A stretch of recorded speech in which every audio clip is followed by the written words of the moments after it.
did. I had the greatest success of my Grand Slam career in Australian Open. So I love coming back to Melbourne, but also, of course, other cities in Australia where I won tournaments in Adelaide. I've played in Sydney, in Brisbane, in Perth, with ATP Cup, with United Cup. Played many different competitions over the years and always had a really fun time, great support. Also strong Serbian community in this country, which is always nice to see and nice to feel. So yeah, I look forward to another season. I always am excited to start the season in Australia as everyone else, because it's a happy slam, as they call it. The Australian Open, for a reason.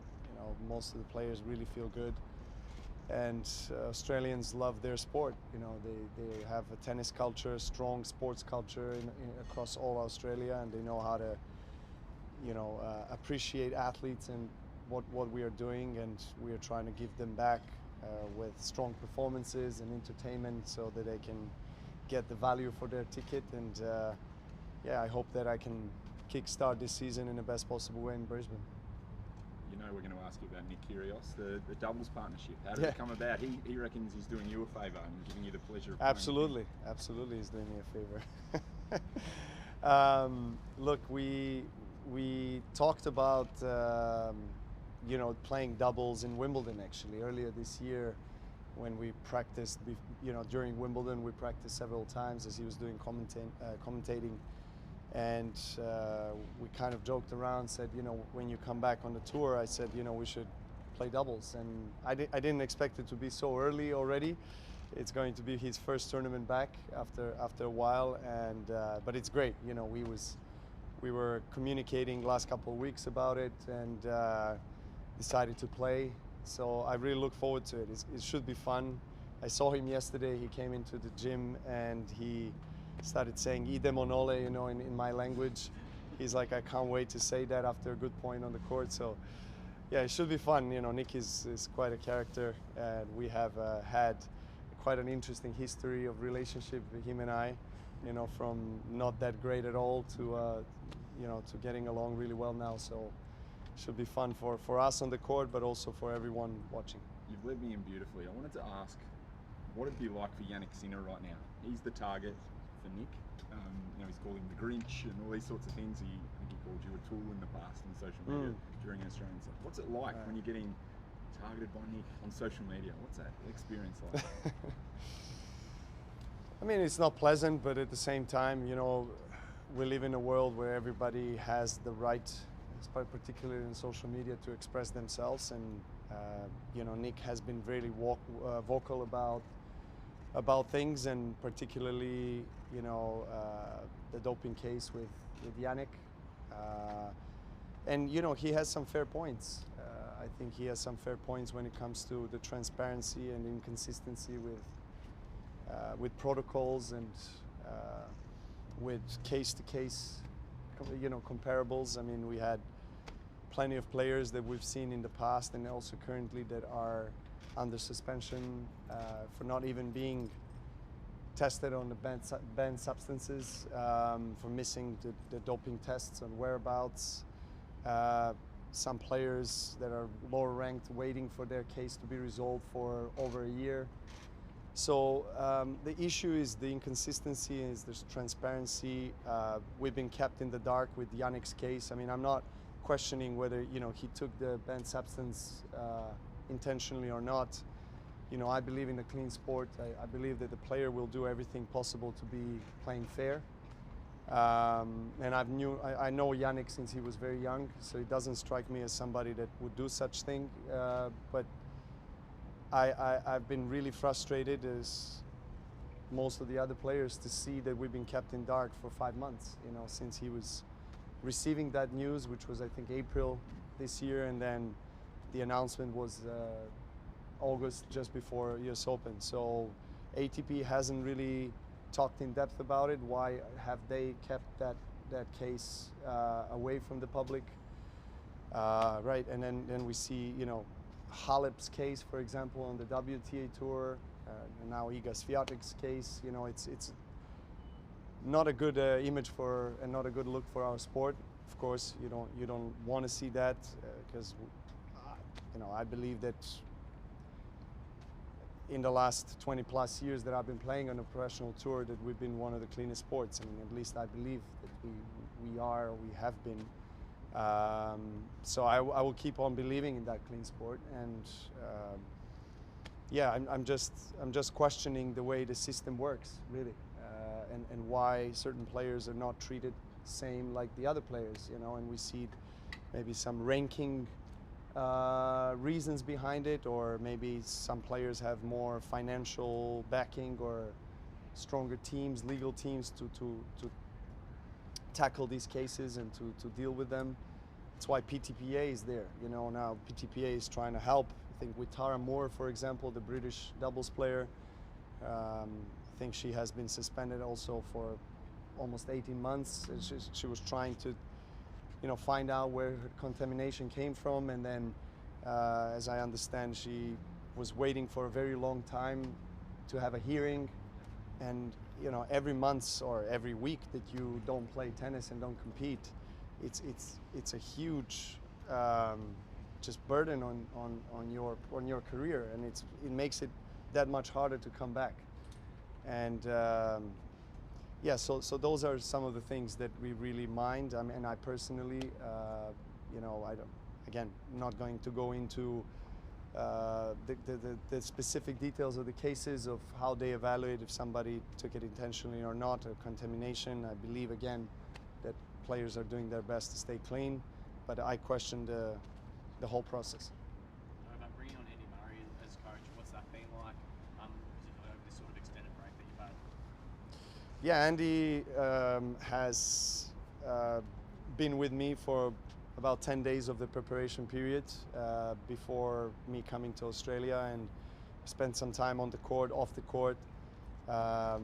Being on the same side of the net is actually great for a change, because he's been one of my greatest rivals, and it's in a way it was strange for me to share all this kind of insights about how I feel, on the court, sharing kind of some of the secrets of, what I'm going through, what I'm thinking about, how I see my game, with somebody that, has been always one of the top rivals. But, I'm so glad and very thankful that he has accepted to work with me here in Australia. He's going to come to Melbourne. We're going to spend a week before Australian Open and Australian Open together, and then we'll see afterwards, whether we'll continue working and for how long. But the 10 days that we spent together were terrific. I enjoyed every bit of it. He's very meticulous. He's very dedicated, so professional. I mean, it doesn't surprise me because I've known him so many years as a player, and obviously it's a new experience for him as a coach. And it came somewhat as a surprise to him and me that, we are pairing up as a coach-player. But I think it's an amazing news. I mean, for me, because he has a unique perspective on my game as one of the greatest rivals that I've had. He knows, the pros and cons of my game, and he has also played up to recently on the tour, so he knows all the other best players currently in the world, the youngsters, and their weaknesses and their strengths in their game. So I look forward to it. I really do. I think he's bringing some new freshness, fresh look to my game, and I think I'll be able to benefit from that, no doubt, on the tennis court. But also that kind of champion's mentality that he has, I'm sure that will match very well. Because last year was certainly a bit of a step back for you compared to the highs of 2023. I mean, what do you need to do, I guess, to get back there? Well, it's been an interesting year in which my main focus and priority was to win golden medal in the Olympics, and I've achieved that. Had the surgery of the knee, but I managed to play soon after that the Wimbledon finals, which was also a surprise to me, to be honest. And it was a great tournament period between Roland Garros, Wimbledon, and Olympic Games. But you know, overall, I've had, I guess, more losses and ups and downs in this season than I've had in the previous season. So I'm looking for, you know, a good start of the season. I'm looking for more consistent level of play across all the tournaments that I'm going to participate in. I'm planning to play a bit more tournaments this year than I played last season. So, you know, hopefully also the level is going to go up, and as a consequence, I'll be able to, yeah, hopefully win a few tournaments and get my rankings higher. You'll be up against an Australian first round rookie, Jakarta. Are you looking forward to that match? I do. I think it's a great test. You know, he's had a great success also in doubles on a big stage, and he's very talented, very quick player, just loves to play, I think, on the surfaces like here in Brisbane, where, you know, ball kind of skids through the court, stays low, and, you know, I've seen him play. You know, he's a very, very talented player from back of the court, and obviously with the home crowd support, I'm sure it's going to be a great atmosphere and a perfect test for me for the first match of the season. What's your assessment of the men's game at the moment? Does it feel quite fluid in the top 20, top 50? Does it feel like anyone could sort of win a Grand Slam at the moment? Well, I think you have the main favorites in Sinner, Alcaraz, and probably Zverev. At the moment, he's in red hot form. He's ended up the year as number 2 as well, and he's edging closer and closer to his first Grand Slam title. So I guess those 3 guys probably be the primary favorites on the men's side, and then of course you know, you always have, you know, Medvedev, Fritz, you know, Rublev, all these guys that are able to. They've shown that they can, you know, win big tournaments, and Medvedev is a Grand Slam winner in the past and former number 1. So I think if I play on a high level, I'm in contention as well. To some extent, it is open, but at the same time, you do have, you know, clear favorites in Alcaraz, Sinner, and Zverev. I think, particularly Sinner, the way he has been playing, end of last year, the entire season, but. He ended the season on a really high note. So I mean, he's a defending champion as well in Australia. So it'll be interesting to see how he starts, you know. And I think, I mean, for me personally, I haven't had any official tournament for quite a while, and so that's one of the biggest reasons why I chose to play the first week of the year and trying to get more, hopefully more than 1 match under my belts coming into Melbourne. Novak, you're a few months off turning 38. Can you picture yourself still going at 40? Yeah, I can picture myself. Honestly, the way I'm feeling today and the way I'm playing, I still think that I can go strong for years to come. How long that's going to be, or how long I'm as well going to feel motivated to keep going, that's something that is really unknown yet to me and unpredictable. I love this sport. I love, you know, competing, and